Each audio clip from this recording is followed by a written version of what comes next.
Ashley Tellis, the Tata Chair for Strategic Affairs at the Carnegie Endowment for International Peace, a very well-known think tank in Washington, D.C. And as Prime Minister Narendra Modi prepares to go to the U.S., Mr. Tellis's or Dr. Tellis's piece in Foreign Affairs and on the Carnegie website called America's Bad Bet on India has truly stirred the pot right here in Delhi. I have Dr. Tellis online from Washington, D.C. Dr. Tellis, welcome to ThePrint. Thank you so very much, Jyoti. Happy to be here. So my first question to you is about Prime Minister Narendra Modi. His last minute preparations are on for his big state visit to the U.S. Your National Security Advisor, Jake Sullivan, is coming to town in a few days. Your Defense Minister, Lloyd Austin, was here a few days ago, where both countries were sort of crossing the T's, if you like, and dotting the I's on the jet engine deal that is likely to be signed between the two countries. But first, your comments on the Prime Minister's visit, and if you could contextualize that with your own article called America's Bad Bet on India. Well, so let me start with the Prime Minister's visit. I think he will receive a wonderful welcome in Washington. I think it is a testimony both to him and to India's importance for this administration. The president will spend an extraordinary amount of time with him personally. Mm-hmm. And he will have all the accoutrement of a great state visit. Okay. And I think that is a testament to India's importance, and that is likely to remain the baseline for how we engage India for many years to come. Now, in the context of the article that I wrote, nothing in the article actually makes the argument that the bet on India is bad. That was a copy editor's flourish, which was inserted into the article, and I understand that it's been great. No, but everything that you said in the piece was pointed in that direction, that America has or shouldn't make the bet on India that it could, or if it's thinking of making this big bet on India, because you had certain cautionary sort of comments to make. No, I think the basic argument was a very simple one, that the relationship has been transformed in multiple dimensions of defense cooperation over the last 20 years. Okay. But there is one bridge that both sides will find very difficult to cross. Mm-hmm. And that is operational collaboration. And that bridge is going to be difficult to cross because India has somewhat different aims from that of the United States when it comes to operational collaboration. What does that mean, operational collaboration? Okay, so when the United States engages in defense cooperation, mm-hmm. it engages in such cooperation with the ultimate objective of being able to operate with another country's military in a variety of contingencies, including combat contingencies. Okay. India, I think, is going to resist that kind of a partnership because it does not necessarily want to be embroiled in conflicts that the United States may get engaged in, like unless it's the most obvious being a conflict over Taiwan. Mm-hmm. The argument I made in the piece was that if the United States finds itself in a conflict in East Asia, and this is the biggest challenge that the US is grappling with right now where defense policy is concerned, okay. we have to be prepared for the fact that India may support us tacitly, India will support us politically, but it is unlikely that India will become a participant in this conflict unless the Chinese are dumb enough to threaten India, physically at the same time. And that was the essence of the argument, that there is a bridge that will not be crossed, no matter how close the defense relationship is today and becomes over the years. So and I think that conclusion is a defensible one. So would it bother the US if India did not participate on America's side in a potential or likely or unlikely, we don't know if there will be a conflict, of course, between China and Taiwan. But would the US be upset if India did not come on its side? I mean, it's hard to answer that question in the abstract. I mean, we'd have to wait to see what the circumstances are surrounding that conflict. But if you look to examples of the past, both the first Gulf War and the Second Gulf War, Mhm. even though there was a clear recognition about India's non-aligned status, the US did not shy away from asking for Indian assistance. Right. In the first Gulf War, we asked for access to India's material facilities. We asked for overflight rights and so on and so forth. And in the second Gulf War, we were engaged in protracted discussions asking India to contribute a division for the Iraq stabilization effort. Which did not happen. And so the point I'm making is, and this was aimed at an American policy audience, not an Indian one, was that no matter how good the relationship, sort of becomes, there are some limits that will simply not be crossed because it's not in India's interest to do so. And I think we have to appreciate that as part of our understanding of what this relationship means to us. So does the US appreciate that? Will you understand if India doesn't cross its own self-imposed red lines? I think there are some in the US who understand that. There are many who don't. Mm-hmm. And it's partly a function of circumstances. As the competition with China heats up and it acquires more and more, militaristic tones, the expectations are that our friends will come to our assistance. And because India is such a good friend of the United States, I do not think it will be able to escape these expectations. And so part of the effort that this article made was really to tamp down on precisely those kinds of expectations. I mean, reminding the audience that India is not Japan, India is not Australia. And even though we will continue to participate with India in many, diverse sorts of issues, there will be some things that will remain beyond reach. So does the US understand why India will not cross those red lines vis-a-vis China? I think there is a growing understanding of India's constraints. There's a growing understanding of India's own ambitions.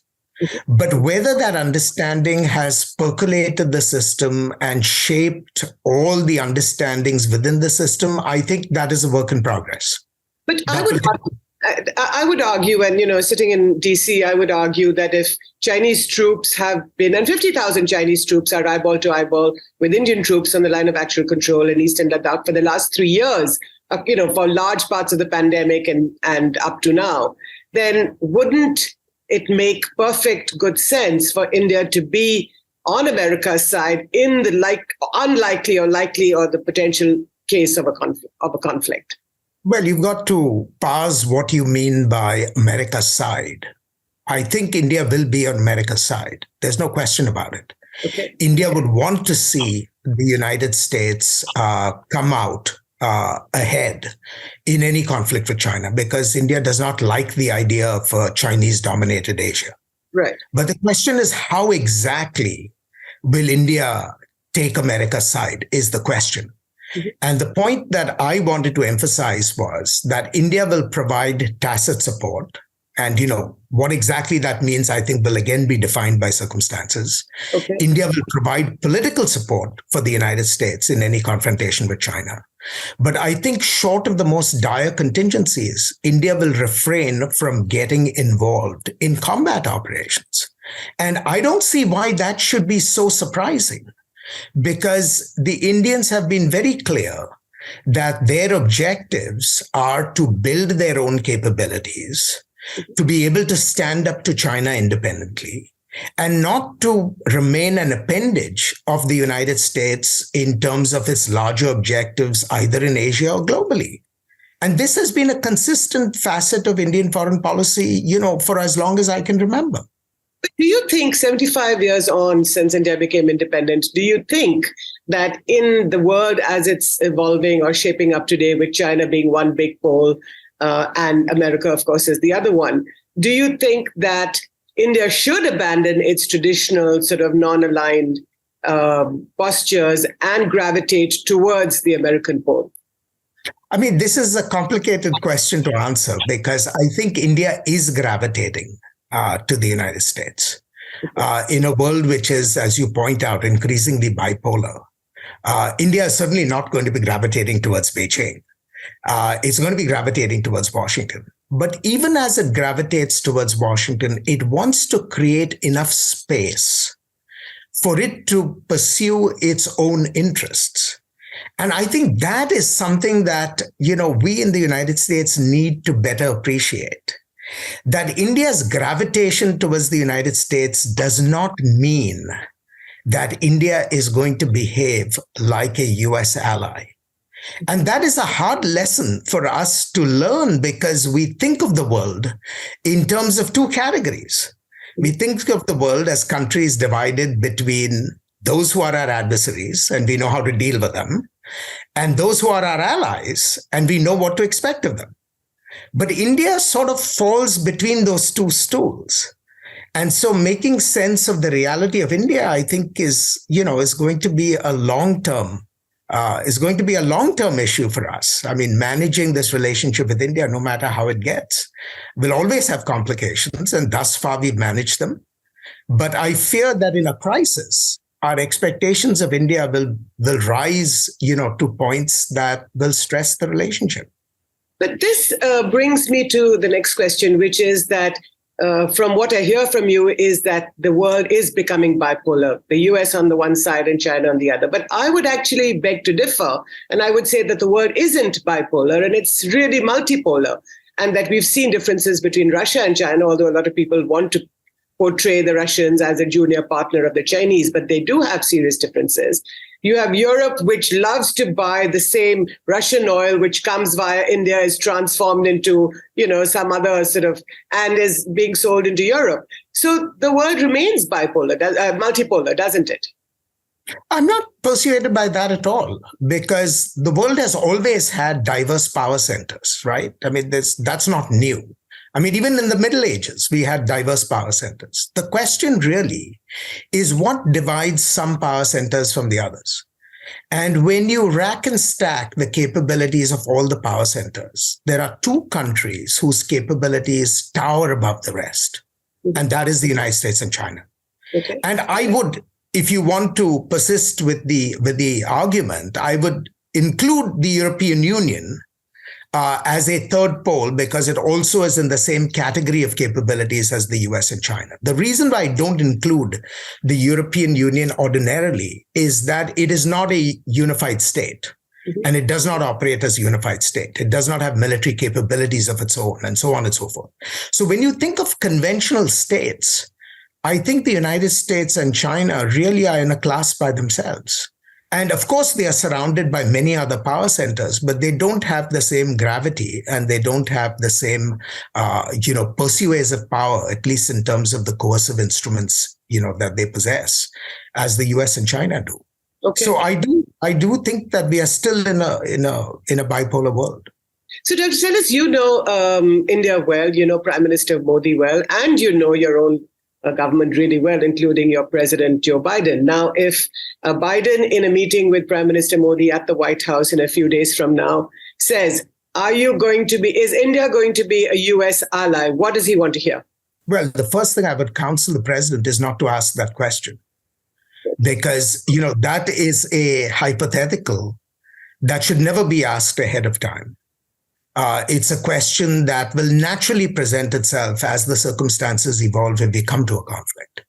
And both India and the United States will, make their decisions based on their own appreciation.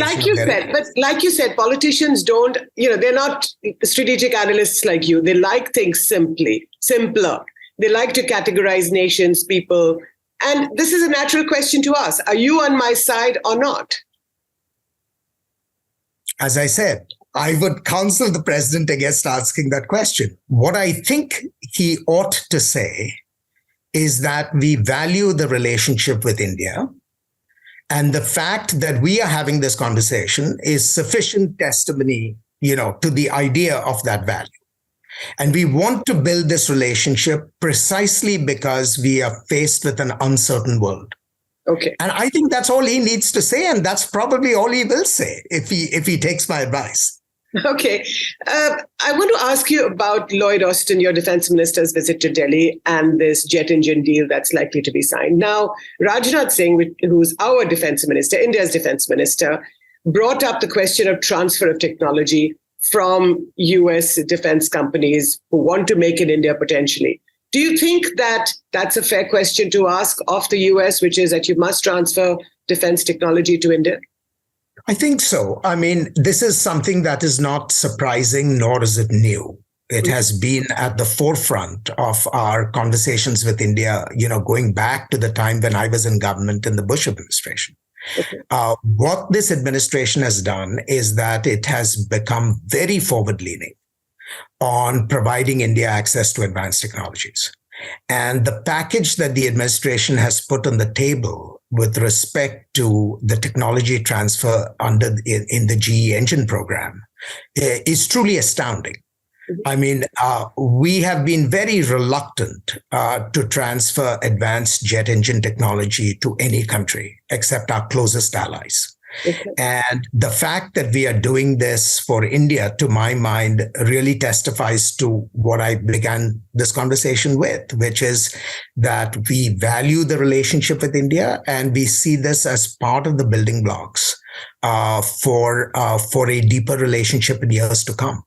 And now I want to make one other point. While the jet engine, technology transfer will capture a lot of the attention, assuming that the deal is concluded while the Prime Minister visits Washington, the administration has laid out essentially a roadmap for defense industrial cooperation on a range of programs that goes beyond jet engines. Okay. And so they're very serious, when they commit to technology transfers. I mean, they really recognize that the DTTI has left, an unsettling ghost, and they want to exercise that ghost by doing something very different.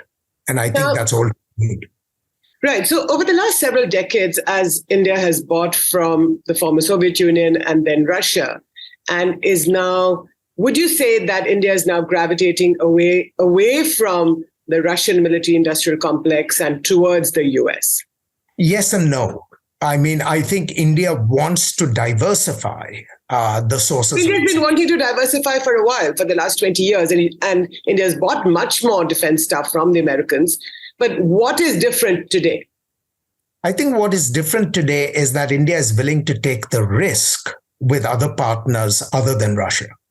But I do not see India giving up on Russia, either as a partner in its larger geostrategic ambitions, or giving up on Russia as a source of critical military equipment. That is again something that is not appreciated sufficiently in Washington. That no matter how much India diversifies away from Russia for its own interests, it will still keep Russia as an important arrow in its quiver. And, that is simply a reality that we have to live with. And does that upset the Americans that India will keep Russia as a primary partner? I mean, it never did until the war in Ukraine. Until the war in Ukraine, we were quite comfortable with the idea that India would have a defense relationship with Russia. But it's the war in Ukraine that has now changed American perceptions about Russia itself. And there is a puzzlement that India has not moved as dramatically away to distance itself away from the Russians because of the conflict in Ukraine. Now, we have come to terms with India's position. We understand the constraints that India faces. But, the broader point that I think still needs to be appreciated is that Russia is very important to India for reasons that go beyond defense supplies. Mm-hmm. And that's the reason why I think India will do its damnedest to protect its relationship with Russia, irrespective of the diversification of supply of military supplies that it engages in. But what is this puzzlement? I don't understand. For me, it's a no-brainer that India would continue to buy Russian oil. It isn't doing anything else right now. It's not busting US sanctions, which India is not obliged to follow anyway, because these are not UN sanctions. So what's the puzzlement? The puzzlement derives from expectations. And the expectation is that Russia has behaved in such a brazen way violating all the conventions of the UN Charter that both the United States and India, support. And therefore, the hope was that our friends and partners would take much more strident positions in opposition to Russian invasion. And of course, India has carved its own way out. I think there is now a recognition of why. But the point is, there was an initial disappointment, which was very hard to disguise. But now, have you gotten over the disappointment? Or are you still seething with it? I think people have come to terms with it. It's simply, again, one of the realities of, the situation as it is. So would you then say that the US thinks of India as perhaps a 50-50 ally? I don't think so. I mean, you can't put numbers to this. I think what the US should be doing, if you ask me, is that we need to think of India as a partner which has interests that are not always congruent with our own. And that India will pursue those interests, even if it sometimes upsets the United States. And if we cannot understand that basic fact, then we are going to set ourselves up for repeated trouble with India. And I don't think that is worth the cost. Because if you enter into this relationship with India, you have to enter into it with your eyes wide open. And eyes wide open in this case simply means that India is not going to behave like an ally because it is not an ally. It is an independent country with its own history and its own ambitions. And if you want to partner with this country, you have to take those ambitions and that history into account. Okay. Let me ask you the Pakistan question. I know that, the situation inside Pakistan is pretty shabby right now. We know what's going on. But time and again, there has been this Pakistan sort of bugbear, if you like, between India and the US. Do you think that anything's changed? I think things have fundamentally changed. I do not think anyone thinks of Pakistan today in a way that we did about Pakistan for the last many decades. I mean, in the geopolitical scheme of things, Pakistan is just a footnote. Right. Now, obviously, we have one big stake in Pakistan, and that is we do not want to see a state that is collapsing because it is a country that is very populous, it has nuclear weapons, right, and it has the capacity to create trouble simply through failure. But other than that strategic objective, I don't think the United States is willing to build a partnership with Pakistan in a way that we were, for example, in the aftermath of 9/11. When we really had, ambitious expectations of where the relationship with Pakistan would go.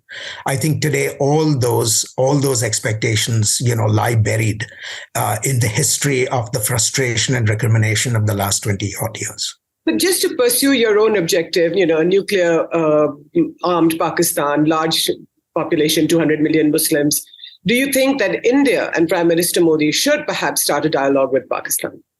Well, I think that's a decision for India to make, right? I mean, it's not a decision that the United States can make for India. No, you're not asking us to make a decision. I'm saying, what do you think? I think, well, if I were to, address that simply as an analyst, right? I mean, I think this is not a particularly fruitful time for a renewed conversation with Pakistan, only because it is a country in extraordinary turmoil. And it's not obvious to me who exactly one would have this conversation with. There are real liabilities to having a conversation with either the civilians or the military at this juncture. Mm-hmm. So if I were to answer this question simply as an analyst, I would say prudence would require me to wait, see how things shake out in Pakistan, especially over the next several months, and then revisit the question of whether, a dialogue with Pakistan would prove to be productive. Once things stabilize and look a little better. Let me return to the China question. Now, in these last 3 years, as Indian and Chinese troops have sort of, been eyeball to eyeball, there was this incident in the Galwan Valley 3 years ago when 20 Indian soldiers unfortunately lost their lives. And we know that 4 Chinese soldiers also died in that conflict. Now, what is your understanding of this situation?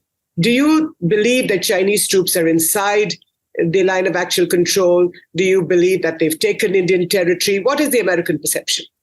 Well, I think the American perception is on the facts on the ground is we know where these troops are based on both sides, both on the Indian side and on the Chinese side.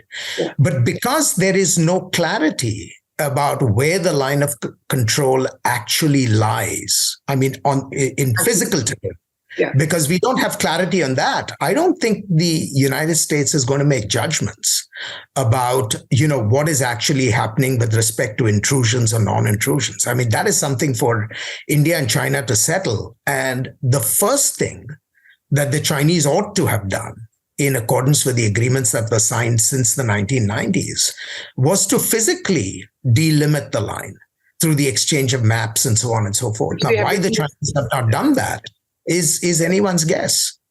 I think it's a question of patrolling. India has been able to patrol large parts of that territory up to 2020 until the incursions or the so-called incursions from the Chinese have taken place. I think that's what it's about. And today, those parts cannot be patrolled anymore.